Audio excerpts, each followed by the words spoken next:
ప్రభునందు దేవుని బిడ్డలారా, మరి ప్రభు అయిన యేసుక్రీస్తు నామములో మీకు శుభము కలుగును గాక. దేవుడు మిమ్మలను ఆస్వాదించి దీవించును గాక. దేవుని బిడ్డలారా, ఈ యొక్క దినములు చెడ్డవి అనే మాట. రెండవది, దేవుని రాకడ దినాల్లో మనం ఉంటున్నాము. దేవుని రాకడ దినాలు కాదు, గడియల్లో ఉన్నాము, యుగాంతమందున్నాము. కాబట్టి ఈ యొక్క దినములు చెడ్డవిగా ఉన్నాయి. అయితే ప్రాముఖ్యంగా దేవుని బిడ్డలు ఇహ సంబంధమైన ఆశీర్వాదాల కొరకే మీరు దేవుని యందు విశ్వాసం ఉంచటం కాదు, కానీ యేసయ్య రాబోతున్నాడు. ఆయన మొదటి రాకడగా వచ్చాడు, రెండవ రాకడగా ఆయన మధ్యాకాశానికి రాబోతున్నాడు. సంఘాన్ని తీసుకుని వెళ్ళటానికి ఆయన రాబోతున్నాడు. కాబట్టి సంఘము సిద్ధపడాలి. ఒక మాట చదువుతాను. ప్రకటన గ్రంథం 20వ అధ్యాయం 6వ వచనం. ఈ మొదటి పునరుద్ధానములో పాలు గలవారు ధన్యులు, పరిశుద్ధులనై యుందురు. ఇట్టి వారి మీద రెండవ మరణమునకు అధికారము లేదు. ఈ యొక్క మొదటి పునరుద్ధానములో పాలు పంపులు పొందిన వారు ధన్యులు అనే మాట. మొదటిగా పునరుద్ధానుడిగా యేసు ప్రభు మరణాన్ని జయించి తిరిగి లేచాడు. మరణాన్ని ఎప్పుడైతే తిరిగి లేచాడో మనము కూడా లేపబడతామో. అయితే ప్రథమ ఫలముగా ఆయన లేచాడు. అయితే మొదటి పునరుద్ధానము జరగబోతూ ఉంది. రాకడలో 2 భాగాలు. ఒకటి అదృశ్య రాకడ, రెండవది బహిరంగ రాకడ.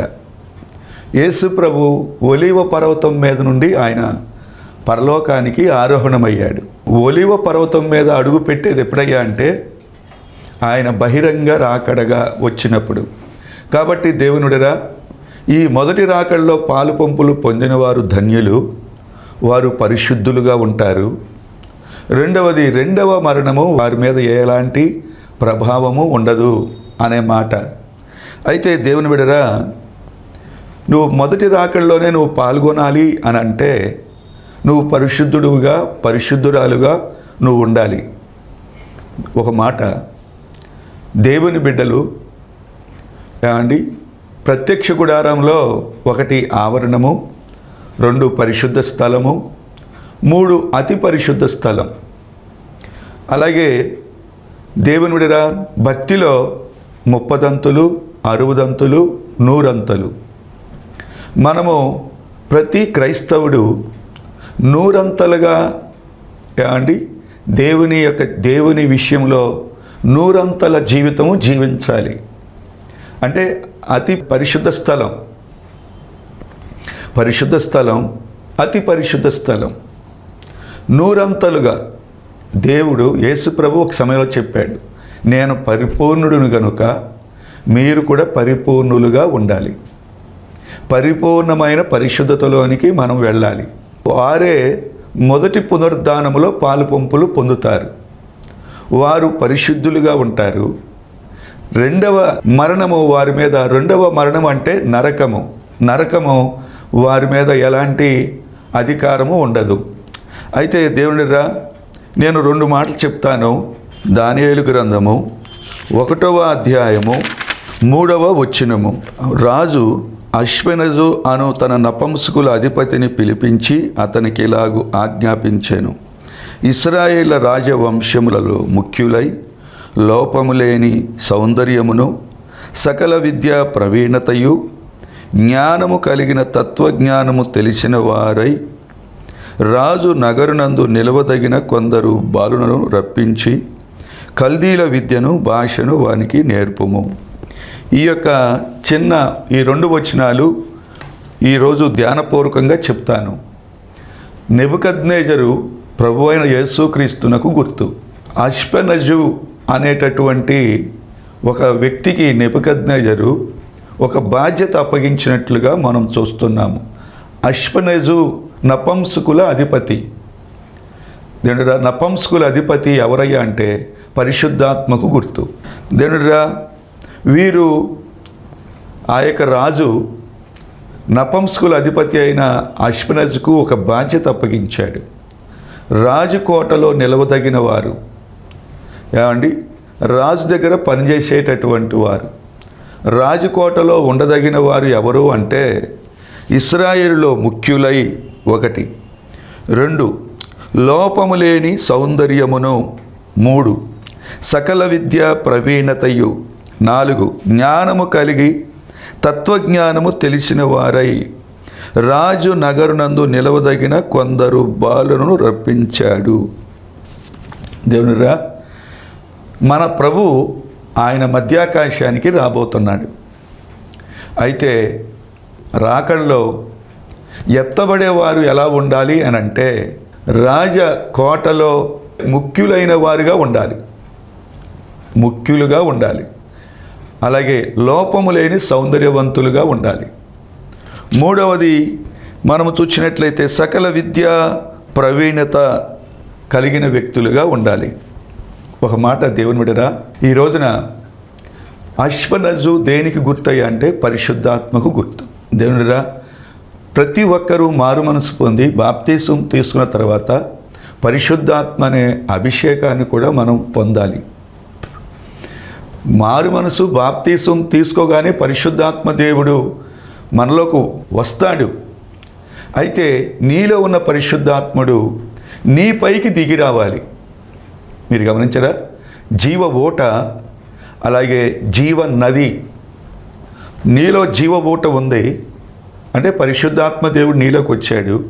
ఒక నదిలాగా నువ్వు ప్రవహించాలి. నీలో ఆ ఓట అలాగే ఉండకుండా నీ పైకి దిగి రావాలి. పరిశుద్ధాత్మను గురించిన అవగాహన అనేక మందికి లేదు. యేసు ప్రభువుకే పరిశుద్ధాత్మ అభిషేకం ఏమండి అవసరమైనప్పుడు నీకు నాకు అవసరం లేదా? మరొక మాట చెప్తున్నాను ఏమండి, మేడగది నుండే 120 మంది అపోస్తులు పరిశుద్ధాత్మతో నింపబడిన తర్వాతే సంఘము ప్రారంభించబడింది. అలాగే ప్రతి ఒక్కరూ అంటే యోహాను చేత వారందరూ బాప్తీసం పొందిన వాళ్ళే, కానీ దేవుడుగా వారు పరిశుద్ధాత్మ అభిషేకాన్ని పొందారు. మనము ముఖ్యంగా పరిశుద్ధాత్మ లేనప్పుడు పేతురు చాలా పిరికివాడిగా ఉన్నాడు. ఒక చిన్నది ఇతడు కూడా యేసుతో ఉన్నవాడే అనగానే అబ్బే నేను ఎప్పుడు కూడా ఆ యేసుతో నేను ఎప్పుడు ఉన్నలా, ఆ పేరేంటో నేను కొత్తగా వింటున్నాను అన్నట్లుగా మాట్లాడాడు. ఎప్పుడైతే మేడగదిలో పరిశుద్ధాత్మ అభిషేకం ఆయన పొందాడో పేతురు యోహానులు చూచి ఏమండి వీరు కూడా యేసుతో ఉన్నవారు అని అన్నప్పుడు ఏమి బెదరలేదు. సువార్తను వారు ప్రకటిస్తూ వస్తున్నారు. వారి ద్వారా దేవుడు అద్భుతాలు జరిగిస్తూ ఉన్నాడు. ఆనాడు ఏమండి రోమా వారికి ఆ యొక్క అపోస్తులు ఎవరూ భయపడలేదు. బహుధైర్యంగా కత్తి మీదకు వచ్చిన వారు వెనుదిరగలేదు. దేవునిరా మన యొక్క జీవితాల్లో ఈ రోజునండి చాలామంది దేవుని బిడ్డలు పిరికోళ్ళుగా, అవిశ్వాసులుగా, వ్యభిచారులుగా, లేకపోతే దేవుడిరా జారత్వము, అలాగే దేవుడిరా అనేక రకాలైన అబద్ధాలు, అనేక రకాలైన పాపాలు. నువ్వు దేవుని నమ్ముకోవటం కాదు, మారు మనసు పొంది బాప్తీసం తీసుకోవటం కాదు, పరిశుద్ధాత్మతో కూడా నువ్వు అభిషేకించబడాలి. రెండవది మూర్ఖులకు ఈ తరము వారికి వేరుగా ఉండాలి. అపోస్తుల బోధ యందును, సహవాసమందును, రొట్టె విరుచుట యందును, ప్రార్థించుట యందును ఎడతెగక ఉండాలట. మీరు గమనించారా? పేతురు పరిశుద్ధాత్మ పొందకముందు పిరికోడిగా ఉన్నాడు, అంటే అసంపూర్ణుడిగా ఉన్నాడు. అయితే పరిశుద్ధాత్మతో నింపబడిన తర్వాత సంపూర్ణతలోనికి వచ్చేసాడు. ఏమండి దేవుడు యేసు ప్రభు ఈ లోకములు ఎలాగైతే జీవించాడో అపోస్తులందరూ కూడా ఆ విధమైన జీవితాన్ని వారు జీవించారు. యేసు ప్రభు అద్భుతాలు చేశాడు, అలాగే అపోస్తులు కూడా చేయగలిగారు.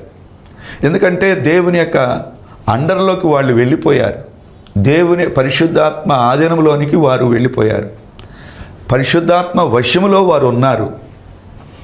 దేవుడిలో ఒక మాట చెప్తున్నాను, మన యొక్క జీవితాల్లో అశ్వనయజు అండి నపంసకుల అధిపతి ఎవరయ్యా అంటే పరిశుద్ధాత్మకు గుర్తు.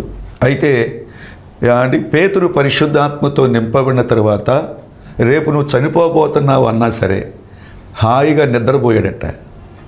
ఏమండి ఎలాంటి కలవరము, చింత, వేదన, ఏమండి దిగులు ఆయనలో ఏం కనిపించలే. ఈరోజునండి దేవుని నమ్మాను, దేవుని వెంబడిస్తున్నా అనుకున్న వాళ్ళలో చింత, కలవరము, వేదన, భయము వారి జీవితాల్లో ఆవరించి ఉంటున్నారు. అయితే సరే దేవునిడిరా మొట్టమొదట అండి నపంసకుల అధిపతి, అక్కడ ఉన్న వాళ్ళందరూ నపంసకులే అనే మాట, నపంసకుడు అనే మాట అండి దేవుని యొక్క ఎత్తబడబోతున్న సంఘానికి గుర్తు, వధువైన సంఘానికి గుర్తు. మీరు గమనించారా?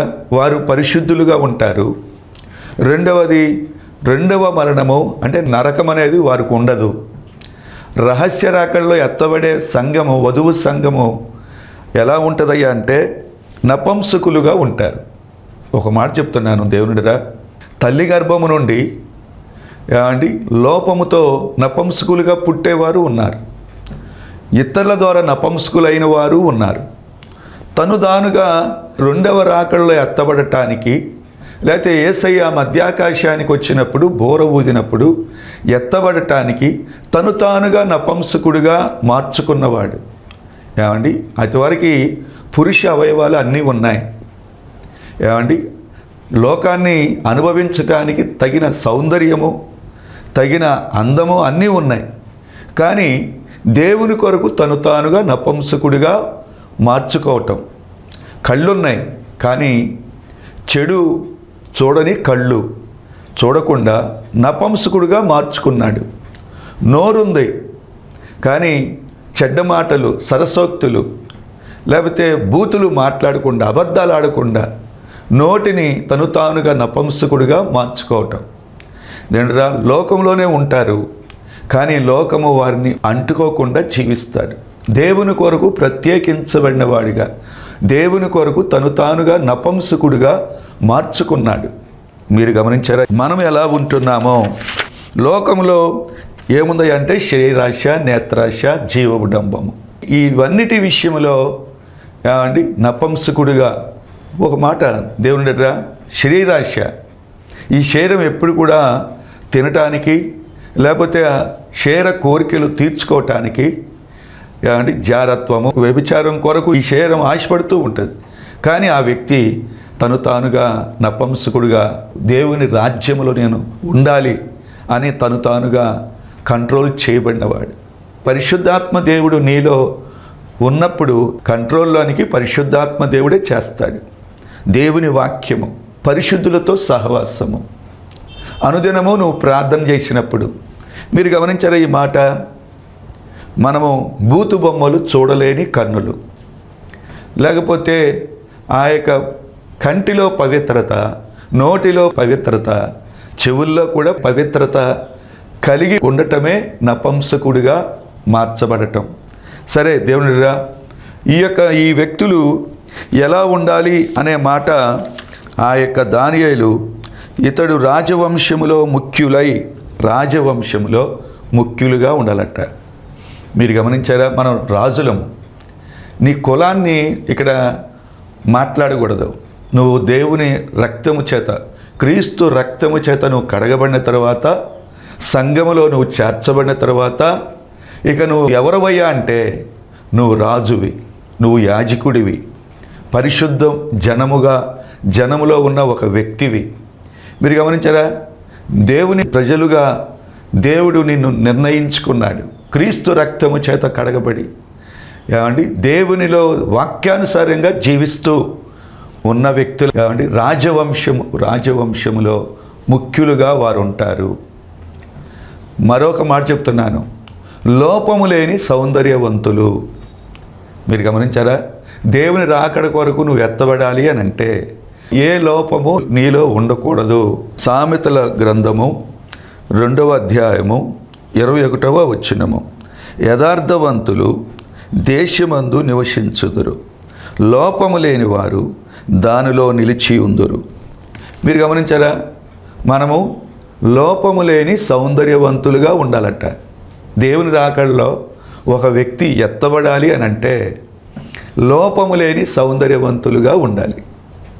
ఈ మాట దేవుని వాక్యంలో యథార్థవంతులు ఏమండి దేశమందు నివసించుదురు, లోపము లేని వారు దానిలో నిలిచి ఉందురు.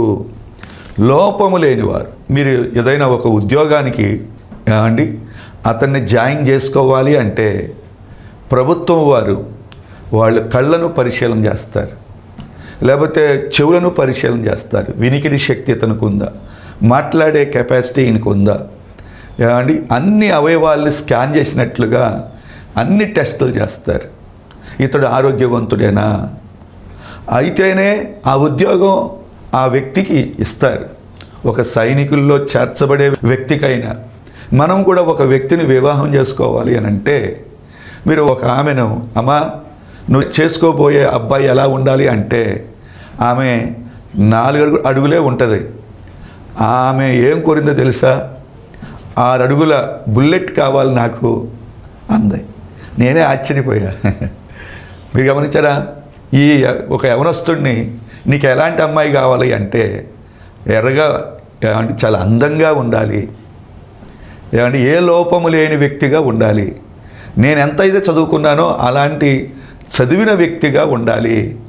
మీరు గమనించారా? మనం లోపంతో ఉండి కూడా మనం సెలెక్ట్ చేసుకునేవి కూడా మనం ఏదైనా చిరిగిన చొక్క కానీ లేకపోతే ఏదైనా ఫ్రిడ్జ్లో ఏదైనా డ్యామేజ్ అయితే మనం తీసుకుంటామా అంటే తీసుకోం.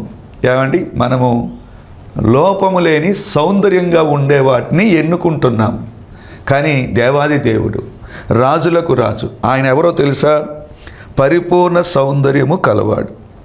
మన దేవుడు, ఆరాధిస్తున్న దేవుడు పరిపూర్ణ సౌందర్యము కలిగినవాడు. పరిపూర్ణ సౌందర్యము కలిగిన సియోను రాకడలో వధువు సంఘముగా ఎత్తబడటానికి ఆ వధువు సంఘానికి ఉండాల్సిన లక్షణం ఏంటంటే లోపము లేని సౌందర్యము, లోపము లేని వారిగా ఉండాలి. మీరు గమనించారా? అంటే అతి పరిశుద్ధతలో ఉన్న వ్యక్తిగా ఉండాలి. ఆ మొదటి పునరుద్ధానములో పాలు పంపులు పొందినవారు ధన్యులు. నువ్వు ఇంకొక పునరుద్ధానములో ఎత్తబడటం కంటే ఈ మొదటి పునరుద్ధానములో పాలు పంపులు పొందినవారు ధన్యులు, వారు పరిశుద్ధులు. అంటే రెండవ మరణము లేకపోతే నరకము అనేది వారికి ఏమాత్రం ఉండదు అనే మాట. దేవుడు ఎలాంటి, యేసు ప్రభు ఎలాంటి పరిశుద్ధుడిగా ఇహలోకములో జీవించాడో అలాంటి సమానమైన పరిశుద్ధతలో నువ్వు నిలిచి ఉన్నప్పుడు సంఘ వధువుగా నువ్వు ఎత్తబడతావు. మీరు గమనించారా?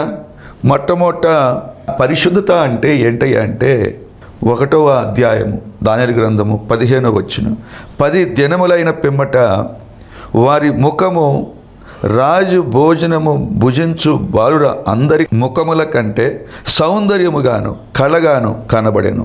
ఇక్కడ సౌందర్యము అంటే పరిశుద్ధత.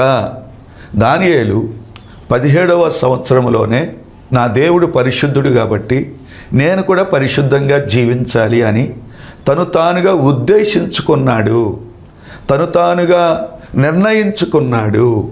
దేవుని దగ్గర ఒక తీర్మానం చేసుకున్నాడు. అందుకే రాజు తినే భోజనాన్ని, రాజు త్రాగే పానాన్ని నాకు వద్దు అని చెప్పగలిగాడు. అది ఎంతో శోధన. మంచి మంచి ఫుడ్డు అంటే రాజులు తినేటటువంటి ఫుడ్డు అది సామాన్యమైన విషయం కాదు. సొలొమోను బల్ల దగ్గర ఎలాంటి ఫుడ్ పెడతారో, భోజనం పెడతారో అలాంటి పదార్థాలు అందరూ తింటూ ఉంటే ఇతడు ఎంతగానో శోధించబడ్డాడు. అయినా దేవుని కొరకు ఏమండి నిలకడగా నిబ్బరంగా ఉండగలిగాడు. దేవునిరా ఏమండి మన యొక్క జీవితాల్లో లోపము లేని సౌందర్యవంతులుగా ఉండాలి. మరొక మాట, నీ యొక్క పరిశుద్ధతలో లోపం ఉండకూడదు, నీ యొక్క ప్రేమలో లోపం ఉండకూడదు, విశ్వాసములో లోపం ఉండకూడదు. తీతుకు పత్రిక 2వ అధ్యాయము 2వ వచనము, ఎలా అనగా వృద్ధులు మితానుభవం గలవారును మాన్యులను స్వస్థబుద్ధి గలవారును విశ్వాస ప్రేమ సహనముల యందు లోపము లేని వారినై ఉండవలను. విశ్వాసములో లోపము లేని వారిగా ఉండాలి. రెండవది ప్రేమించటములో లోపము లేని వారుగా ఉండాలి. మూడవది సహనములో లోపము లేని వారుగా ఉండాలి. ఈరోజండి ఏమండి ప్రేమలు లేని దినాల్లో మనం జీవిస్తున్నాం. భార్య భర్తను ప్రేమించలేకపోతుంది, భర్త భార్యను ప్రేమించలేని వాడిగా ఉంటున్నాడు. ఈ రోజున కోడలు అత్తను ప్రేమించట్లేదు, అత్త కోడల్ని ప్రేమించలేని విధంగా ఉంటున్నారు. తల్లిదండ్రులు పిల్లలను కూడా ప్రేమించలేని వారిగా, పిల్లలు తల్లిదండ్రులు ప్రేమించలేని వారిగా, సహజమైన ప్రేమలు కూడా లేని దినాల్లో మనం ఉంటున్నాం. ఎందుకయ్యా అంటే అంత్య దినాల్లో అనేకుల ప్రేమ చల్లారిపోద్దట. బైబిల్ అంతా మీరు 66 పుస్తకాలని గిలకొట్టి ఒక వెన్న తీస్తే అదే ప్రేమ. మన దేవుడు ఎవరు? ఆత్మఫలమేమనగా ప్రేమ. మీరు గమనించారా? ప్రేమలో లోపము లేకుండా ఉండాలట. స్టెఫన్ ఉన్నాడు, రాళ్ళు రువ్వి కొడుతూ ఉండగానే ఏమండి ఆకాశం వైపు తేరు చూశాడు. యేసు ప్రభు తండ్రి కుడిపార్శ్వమున కూర్చున్నట్లుగా అతడు చూస్తున్నాడు. తండ్రి, ఈ దోషం వీరి మీద మోపొద్దు. రాళ్ళు భయంకరంగా వచ్చి శరీరాన్ని గాయపరుస్తూ ఛిద్రం చేస్తూ ఉంటే ప్రేమతో కూడిన మాటలు మాట్లాడాడు స్టెఫను. యేసు ప్రభు కూడా శత్రువులను ప్రేమించాడు. నేను ప్రేమ, సహనం. నీ ఎంతవరకు సహనం ఉంది? ఒక్క మాట నువ్వు ఓర్చుకోలేకపోతున్నావు. కుటుంబాల్లో సహనాలు లేకే ఆత్మహత్యలకు పురికొల్పబడుతున్నారు, ఆత్మహత్యలు చేసుకుంటున్నారు. తల్లి, సహనం నీలో ఉందా? సహనములో లోపము లేని వ్యక్తిగా ఉండాలి, ప్రేమలో లోపము లేని వ్యక్తిగా ఉండాలి, విశ్వాసములో లోపము లేని వాడిగా ఉండాలి. బాప్తీసం తీసుకుని వృద్ధులు అనే మాట ఉంది. నువ్వు ఎన్ని సంవత్సరాలు అయింది? 10 సంవత్సరాలైనా నీలో దేవుని యొక్క లక్షణాలు నీలో కనిపించట్లేదు.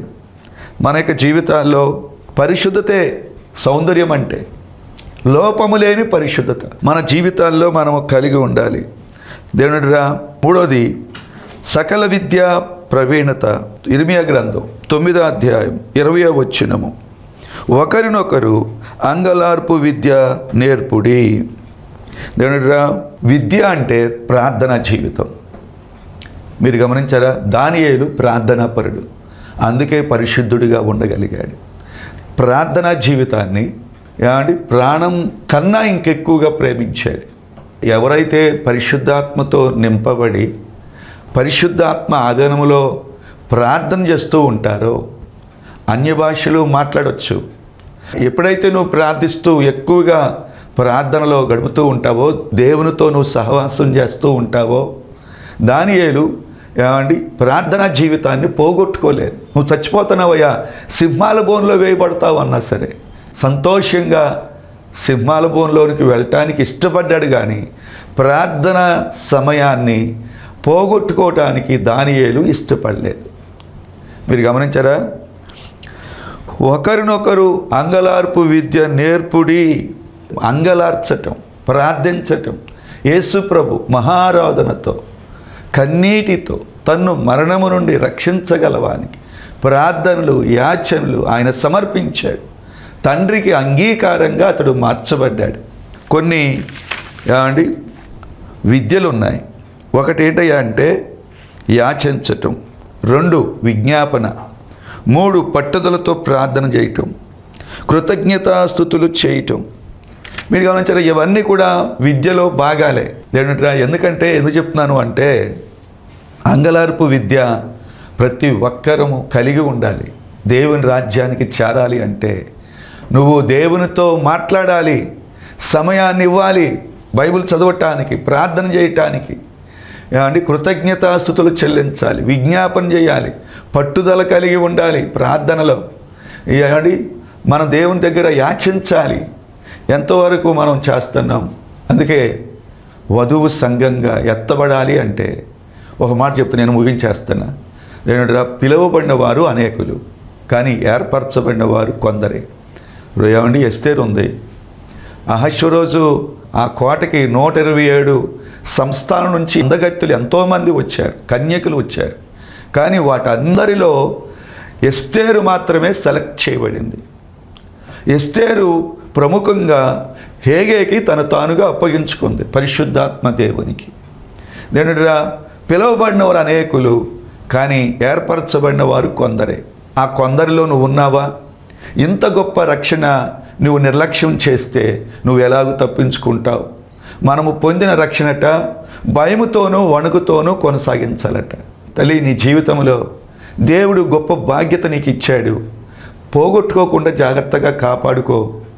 చెడ్డ దినాల్లో మనం ఉంటున్నాము.